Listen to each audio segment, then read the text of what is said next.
for centuries. But in the case of the Khmer, we may have found a key that unlocks an important piece of this mystery.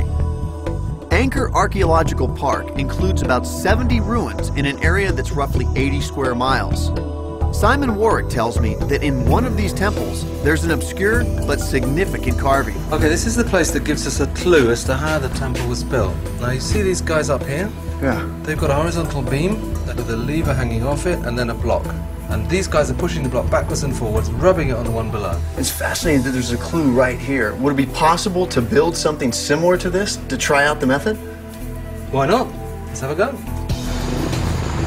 To test out how the Khmer made their stones fit together so perfectly, we're going to try and build a machine similar to the one we saw on the temple wall.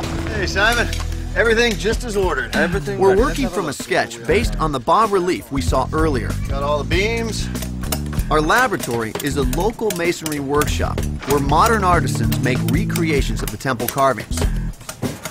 The Cambodians who work here have never done anything like this, but they're curious and willing to help. It's basically a cross beam with a lever. That's right.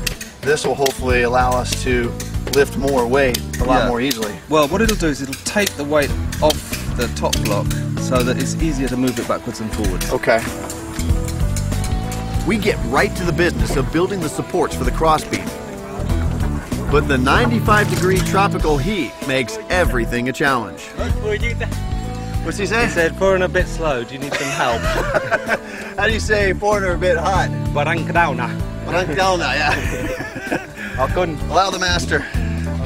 My new Cambodian friends generously lend me a hand. With the supports up, we hoist the crossbeam. Our project is starting to take shape.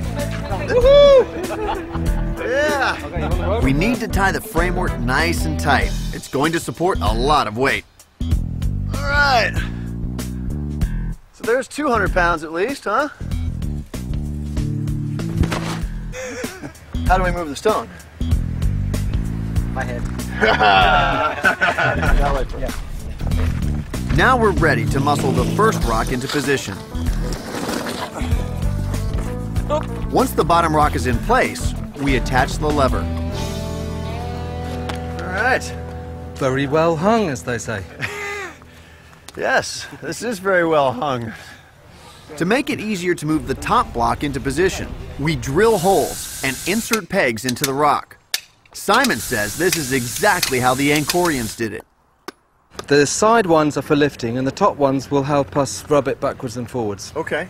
Okay, but the important thing is that this enables us to lift it without having a rope underneath it. So by not having any ropes underneath, that's what would allow them to get the nice, smooth contact. In every civilization in the world, they've always found a system for lifting a block without having a rope underneath it.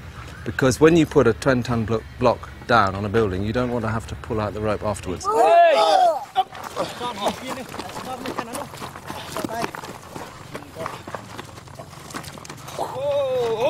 Oh, that's it. Woo! We just lifted 400 pounds. The big moment has come.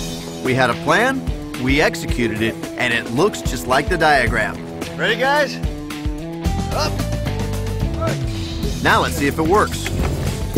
This feels really uneven. It doesn't, it's banging the corners. Simon's idea was to use a straight back and forth grinding motion to smooth the rocks.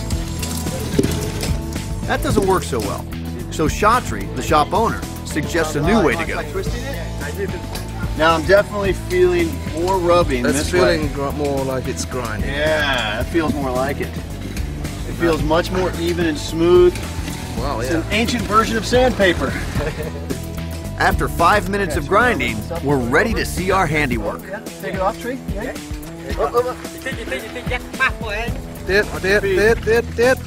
Down. Okay. We got a sandy mess there. What do you think's underneath? I think it's smooth. You do? Yeah, this feels nice and smooth right here. Only 2 million more to go and we could have our own temple. You really have to admire ingenuity like that and appreciate just how hard they had to work. When we return to the temples, I find myself noticing details I never saw the first time. You know, I'm starting to see these holes everywhere, and now I realize just how important they were to put this whole place together. Yeah, I mean, that's what's great about this. As you look around, you see more and more and more. So much to see. Simon takes me to see the two most exquisite carvings at Angkor Wat. After our successful experiment, he says I can now appreciate why the Angkorians labored so hard to fit their blocks perfectly. Well, this place wasn't so much planned, carved, and assembled the way places are in Europe. This was planned, assembled, and then carved afterwards. So essentially, we're walking inside of one giant sculpture. Right, now have a look at this. This will give you an idea of what I'm talking about. Wow, this is beautiful. This, for me, is one of the most perfect pieces of carving in the temple. It's absolutely beautiful. And you can actually see the fine seams where they've assembled it right here. These are the joints. You see, she's not made of one single block. She's made of 4 different blocks. How difficult is it to carve multiple blocks stacked on top of each other? If these were just stacked together with a mortar joint, the way we do in Europe, you wouldn't be able to carve over it because it would snap. The fact that they've made a perfect razor contact joint means that these 2 blocks act like one single block. And the pressure between these 2 blocks means that you can run your chisel over and you don't snap off the edge. And I imagine you probably only get one shot because it's already built. I can't imagine how scary it must have been to carve this. If you snap off that nose while you're carving, where do you go from there? And you probably got one less stone carver, because I reckon the king would. What's more, Simon tells me that every little detail in the temple contributes to an overarching cosmic plan. The Khmer regarded their rulers as gods on earth, and this temple was built to represent the Hindu universe in miniature. Its towers symbolized Mount Meru, the celestial home of the gods, and its huge moat, the vast cosmic oceans. But here on Earth, their universe ultimately came crashing down. What went wrong? Angkor Wat.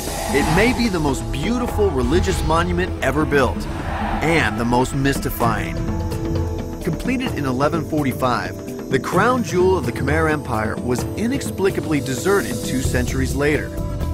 The remote location and the relentless Cambodian jungle hid all the region's temples for over 400 years.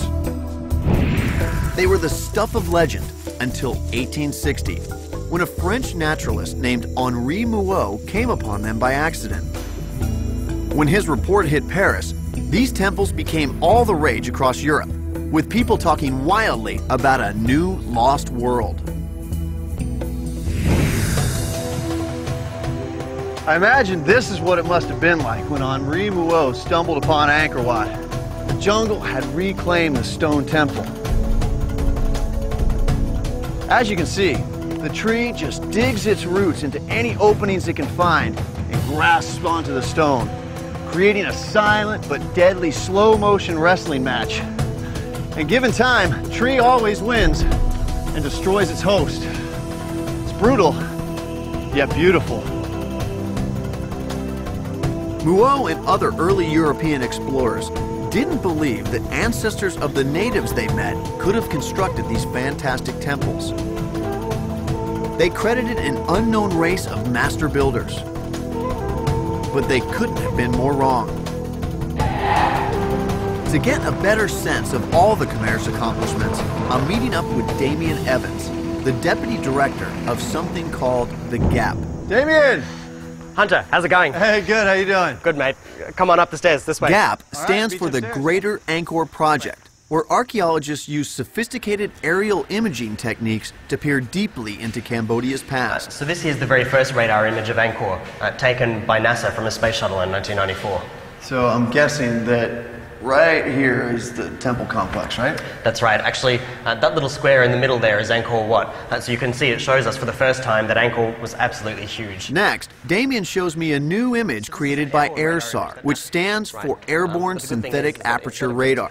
Its longer wavelengths penetrate the forest canopy to expose much more than meets the eye. It shows us that Angkor was more than just a collection of temples. It shows us that it was a vast inhabited landscape which sprawled over more than 1,000 square kilometers of this area. What is this reservoir right here? That one there is the West Barai. It's a reservoir that's 8 kilometres long, 2 kilometres wide, designed to trap water coming down from the north during the dry season and distribute it throughout the south. This can be quite This hard to map interpret reveals a from the radar remarkable